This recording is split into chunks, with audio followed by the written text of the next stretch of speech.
The LeoBog Hi75 mechanical keyboard is a very different keyboard from the ones I have used before. Different switches, different feel, and to be honest, I like it. But there are some things which should be talked about, so let's talk about it.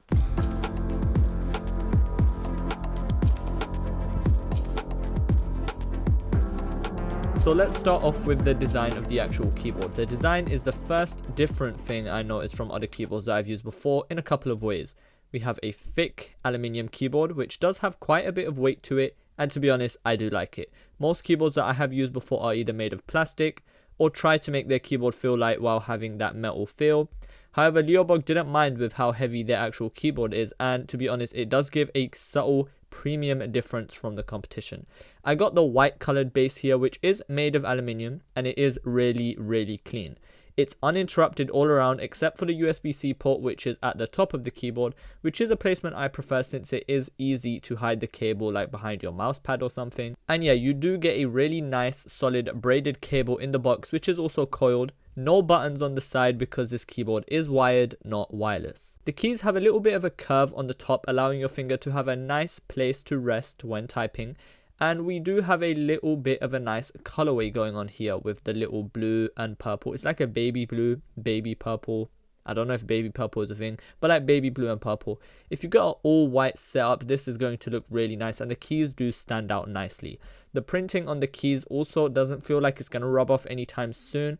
And overall, aesthetic wise, I really like the look and the feel of this keyboard. It feels far from cheap. Now let's talk about the actual typing experience, which is arguably the most important thing about this keyboard, which is another thing that I have found different from other keyboards that I've tried.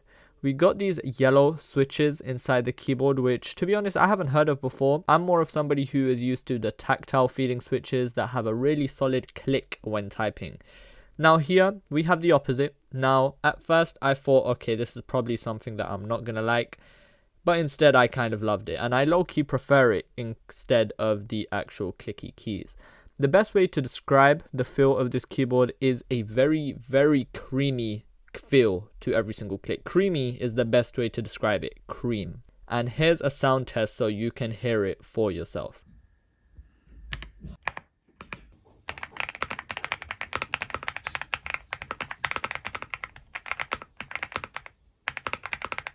The actual physical key also has kind of like a soft feeling to it. It doesn't feel like generic plastic. I don't know what they've done here, but it definitely adds on to the creamy effect, which has overall been done very well. Now let's talk about some extras. This keyboard straight up is wired, it's not wireless. So like I said before, we do have a cable in the box which is coiled and braided. Obviously, if you are going to be buying this keyboard, that is something to know. If you want a completely minimal setup, then you would want to go for something that has a wireless option. But yeah, this keyboard is wired, and if you don't mind wires, then yeah, this is going to be great. We have a ton of RGB effects with this keyboard. So many effects, so many colors. You're not going to get bored of the effects at all because of how many there are. And if you do, just switch to something that you haven't used in a while, in a color that you haven't used in a while, and it's going to look great.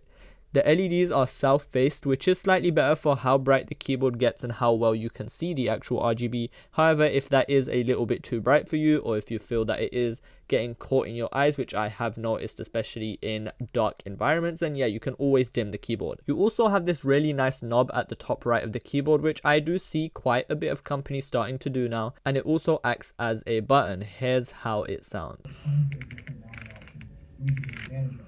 Not to mention having two dedicated portals on both sides of the keyboard. You have two modes with this keyboard, which are gaming and office. One control your actual device, so on my Mac it actually controls the volume and sometimes the brightness. I guess it changes from time to time. And by holding down the actual button on the knob, you can make it into this gaming mode, which reduces latency by a bit and also allows you to change the effects that your keyboard has, like the colors, the effects, basically the RGB things. And I really like the knob, and I like how it's not just stuck to doing one thing. So yeah, LeoBog are definitely doing things right with their keyboards. Now, onto my complaints with the keyboard. Now, there was a catch, as you guys saw in the thumbnail, and that honestly is not the biggest problem that you can have with a keyboard. However, for me, it is a bit of a problem, but it is my preference. I'm somebody who normally likes to kick up the keyboard with the kickstands that normally come in most keyboards.